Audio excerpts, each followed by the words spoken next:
आज की सबसे बड़ी खबर यह है कि उद्यान विभाग के निदेशक हरविंदर सिंह बवेजा को मुख्यमंत्री पुष्कर सिंह धामी ने सस्पेंड कर दिया है।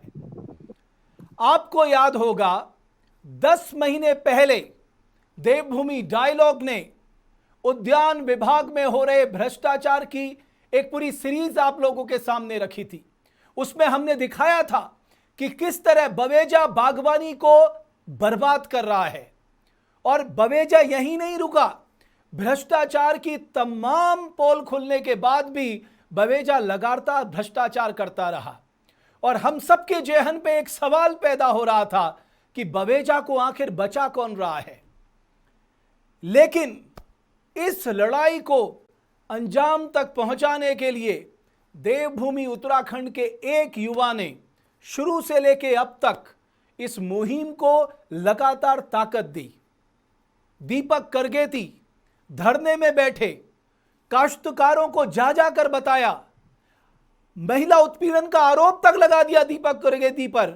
और जब चौतरफा हार हो गई तो उसके बाद उन्होंने हाईकोर्ट का रुख किया। इस मामले में वो पिटिशनर हैं और 2 दिन बाद इस पे फैसला आना है। और ये आप तय मानिए कि हाईकोर्ट का फैसला हरविंदर सिंह बवेजा के खिलाफ आने वाला था। और मुझे लगता है कि जो लीगल एक्सपर्ट है सरकार के, उन्होंने बता दिया था कि साफ फैसला हमारे खिलाफ आने वाला है। और जाहिर है आखिरकार बवेजा की बागवानी में जो फैला भ्रष्टाचार था उसका सबसे बड़ा कंकड़ जो था बवेजा था, वो सस्पेंड कर दिया गया है। लेकिन मैं कहूंगा महज सस्पेंशन से काम नहीं बनने वाला। हरविंदर सिंह बवेजा के खिलाफ एफआईआर दर्ज होनी चाहिए। हरविंदर सिंह बवेजा को पुलिस को रिमांड में लेना चाहिए। हरविंदर सिंह बवेजा से पुलिस ने पूछताछ में यह पूछना चाहिए कि जो कट उसने बागवानी में तमाम योजनाओं में लिए हैं उसका हिस्सा उसने कहां कहां तक किस किस को पहुंचाया, उनके नामों का भी खुलासा होना चाहिए। और जो कट जिन जिन को पहुंचाया है उनकी हालत भी ऐसी होनी चाहिए कि उनकी जगह भी जेल में है। हमारे पास अगर पुख्ता प्रमाण होते हम उन कटों की भी आपके सामने पूरी तस्वीर ला के रख देते। लेकिन मेरे साथ दीपक करगेती रानीखेत से जुड़ रहे हैं। दीपक, ये तुम्हारी जीत है, ये उत्तराखंड के हर काश्तकार की जीत है। और मैं कहूंगा तुमने जो जुनून, जो पूरी ताकत दिखाई, उसके लिए तुम साधुवाद के पात्र हो, अभिनंदन के पात्र हो। और आखिरकार मैं कहूंगा सत्य की जीत हुई है। सत्य परेशान भी हुआ लेकिन आखिरकार सत्य की जीत हुई। दीपक प्रणाम सर। देवभूमि डायलॉग का भी धन्यवाद आपने। वो पहला दिन था जब भ्रष्टाचार के उद्यान निदेशक के सबूत मेरे हाथ लगे थे और हमने उसको जो है माननीय मुख्यमंत्री जी को देने की बात की थी। तो सबसे पहले वो आप थे जिन्होंने उसे मंच दिया था कि यार वास्तव में उत्तराखंड में किसानों के लिए कोई लड़ाई लड़नी चाहिए, वास्तव में किस काश्तकारों का भला होना चाहिए। और यदि इस तरीके का भ्रष्टाचार हो रहा है तो गलत हो रहा है। आपने मुझसे सारे सबूत भी मांगे थे।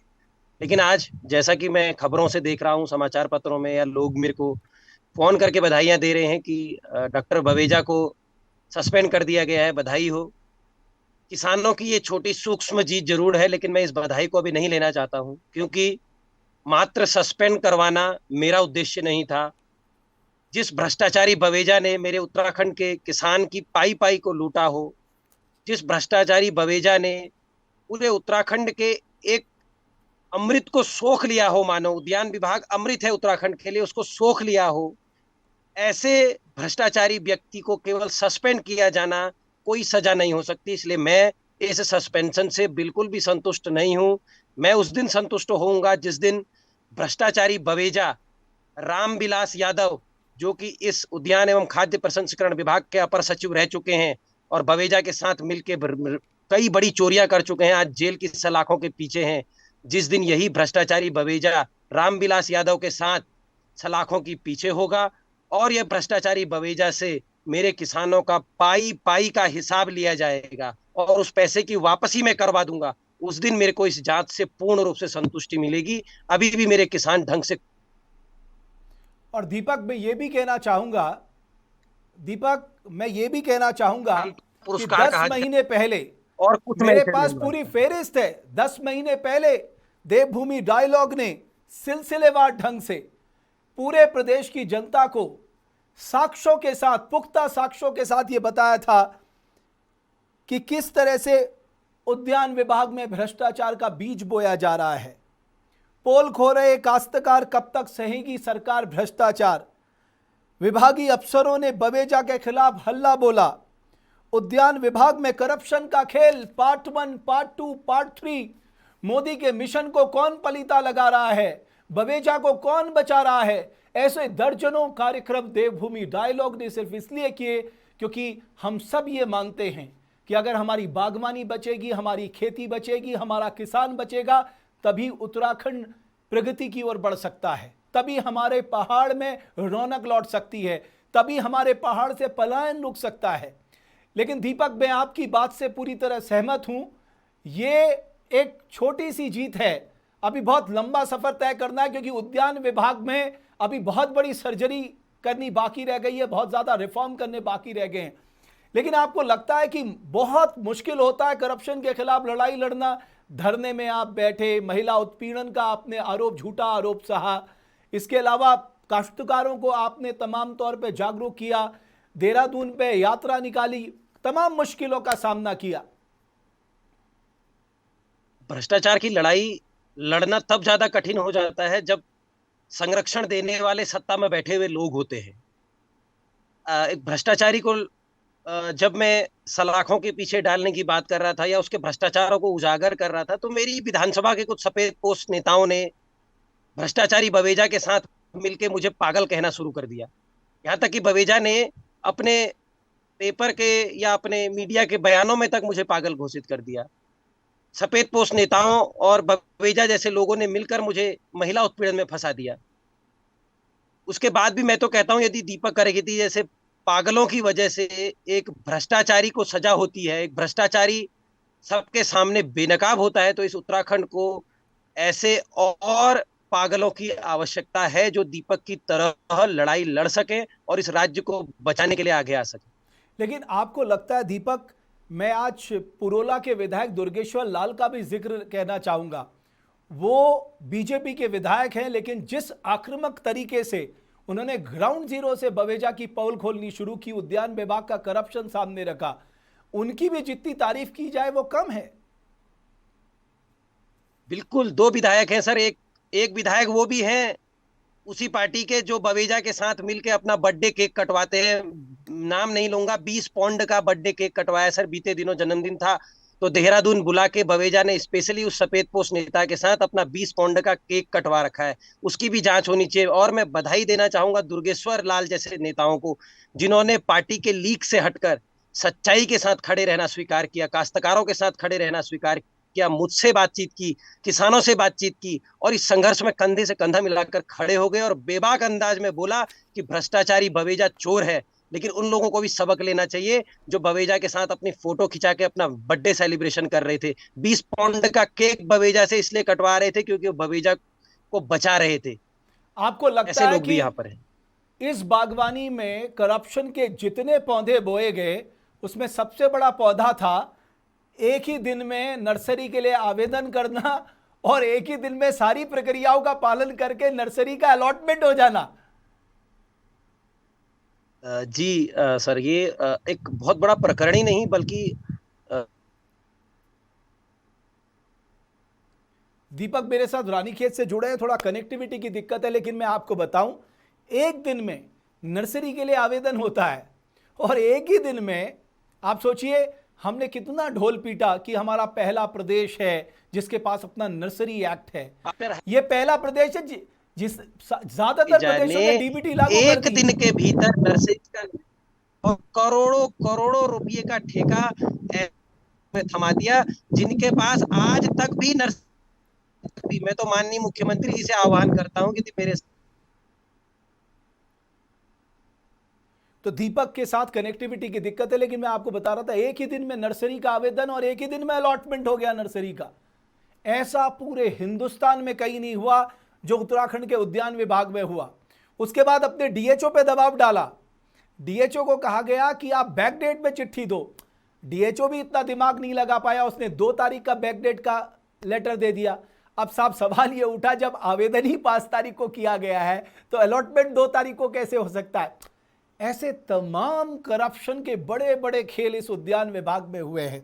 लेकिन दीपक, ये बात तो स्पष्ट है ना कि हाई कोर्ट से बवेजा के खिलाफ फैसला आने वाला था और ये बात सरकार के जो लीगल एक्सपर्ट हैं उनके कान तक पहुंच चुकी थी। बिल्कुल सर, अभी भी 14 को, एक दिन बाद जो है 14 को कोर्ट में सुनवाई होनी है और माननीय न्यायालय ने कह रखा है कि वो आप डेट को एक्सटेंड नहीं करेंगे, बल्कि 14 को जो फर्जी नर्सरियों का अलॉटमेंट है उस पर फैसला सुना देंगे। मुझे माननीय न्यायालय पर पूरा भरोसा है। लगातार कॉल आ रही हैं, मेरे को फोन कॉल्स आ रही हैं, तो इसलिए मैं डिस्कनेक्ट हो रहा हूं। हाँ। लेकिन माननीय न्यायालय का ही भय कम, भ्रष्टाचारी को सस्पेंड किया। लेकिन देवभूमि डायलॉग का विशेष आभार उन बंधुओं का जिन्होंने बेबाक अंदाज में इन चीजों को चला दिखाया, छापा, उनको भी धन्यवाद। किसानों को बधाइयां। बिल्कुल नहीं हूं, क्योंकि जब तक भ्रष्टाचारी बवेजा सलाख हो, मेरे किसानों की पाई पाई नहीं लौटाता। मेरी ये इस लड़ाई मैं आपका धन्यवाद करना चाहूंगा और आपको फिर से याद दिलाना चाहूंगा कि देवभूमि डायलॉग ने सबसे पहले हरबिंदर सिंह बवेजा के भ्रष्टाचार के खिलाफ हल्ला बोला था। एक के बाद एक तमाम साक्ष्यों के साथ मैंने प्रदेश की जनता के सामने हरबिंदर सिंह बवेजा का काला चिट्टा खोल कर रख दिया। सरकार दबाव में आई, जांच की बात की गई, लेकिन जांच के बाद क्या हुआ कुछ पता नहीं।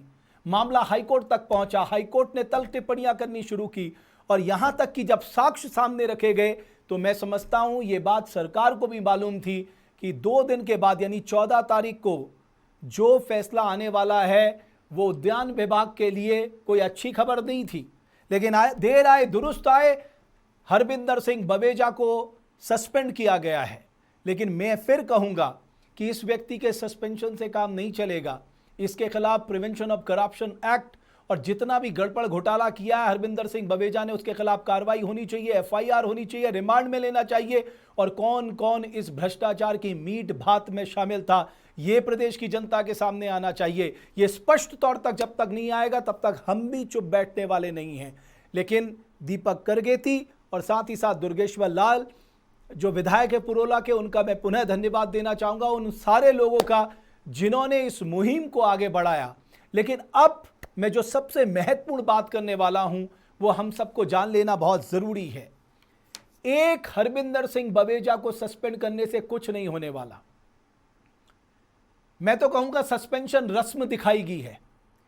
सबसे पहले डायरेक्ट बेनिफिट ट्रांसफर जो प्राइम मिनिस्टर मोदी का हमेशा से ड्रीम प्रोजेक्ट रहा है, उसको तत्काल हॉर्टिकल्चर डिपार्टमेंट को लागू करना चाहिए। आपको जान के हैरानी होगी, हमारे यहां डीबीटी लागू नहीं है। हमने नर्सरी एक्ट बनाया, खूब ढोल पीटा कि हम पहले प्रदेश है जिन्होंने अपना नर्सरी एक्ट बनाया, लेकिन रोज उस नर्सरी एक्ट के प्रावधानों का हम ही उल्लंघन करते रहे और बवेजा ने तो सबसे ज्यादा फायदा उठाया। बवेजा का मामला इसलिए भी ज्यादा महत्वपूर्ण हो जाता है कि हिमाचल बीजेपी ने बवेजा के भ्रष्टाचार के खिलाफ हल्ला बोला, उत्तराखंड की बीजेपी ने बवेजा को यहां पर निदेशक बना दिया और अब आज जाकर निदेशक पद से उसे सस्पेंड किया गया है। लेकिन बहुत जरूरी है कि यही मौका है बागवानी की हालत सुधारने का, बागवानी की हेल्थ में जो तमाम बीमारियां लगी हैं उनको दूर करने का।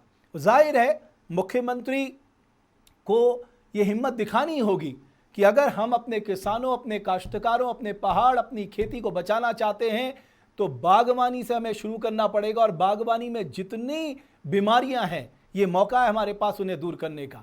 आप सभी दर्शकों का भी मैं बहुत बहुत धन्यवाद करना चाहूंगा और इस आशा और विश्वास के साथ आपको भरोसा भी देता हूं कि जब जब बात किसान, बागवानी, पहाड़ और हमारे उत्तराखंडियों की आएगी, देवभूमि डायलॉग हमेशा आपकी आवाज़ बुलंद करता रहेगा। बहुत बहुत धन्यवाद आप।